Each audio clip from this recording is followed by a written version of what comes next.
Koti. Kweli wanga warisiya waniri nemukadzi wazvaziya. Idzi dzose dzanditi tazipa kuwacha ka zvewaiti unozvisa pazvozvoga zvisasangana nezvine makalazi zvanditi murora. Zvewaiti unozviwachira pazvo zvega, mvura yazvo zvega worasa, then zvinowachwa pazvo zvoga handiti. Mira ndito ndinamwe mablanketi andakambofuga pandakabva kuhosipo.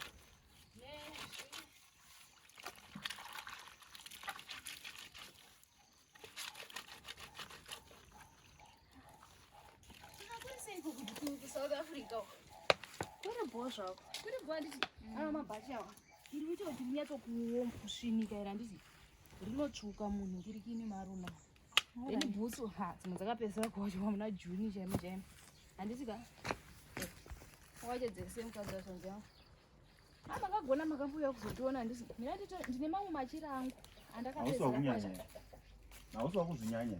Ndandakamira zvangu andofunga ndaenda. Ndandakamira pakona.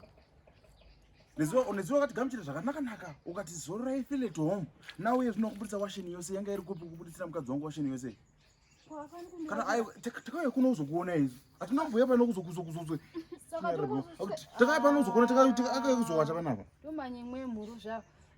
Saka tokwena tichingoonana takagara takatasana kumeso. Takamona kuti adi kuwacha kuti. Aiwa pano. Titiri kumba kuti awachi sezvo zvamunoita. Zvenge iri paiko washini mabhachi ese. Asi iri harisiri chikomba ere. Medzana kwamunoita ikoko. Mwesa mukadzi wangu mama uye murume hakuna zvinhu zvakaita seizvozvo. Kana zvichinoita tichitobva pano hatinyangerere takatouya kuti kukuonawo kuti mhosva kuuya kukuvona. Wamungodaenda kawa kutanga kumushandisa makuseni isi ungoti regai ndisuke regai ndiwache regai nditsvaire umba nawo ndakuti ndakubudawo kuda kuabhusa mukadzi wangu. Andofana kukubikira makagara pano. Sorundi wangu handi noutsinyewe ndakazviona karota kuti muruvora. Pano chamwari timbotaura izvi ndimboimbirei vanouya pamba pangu ndipinza pamiedzo shuwa vadaita basa kudla vakagara ini ndovashandira vachibva vakagara ini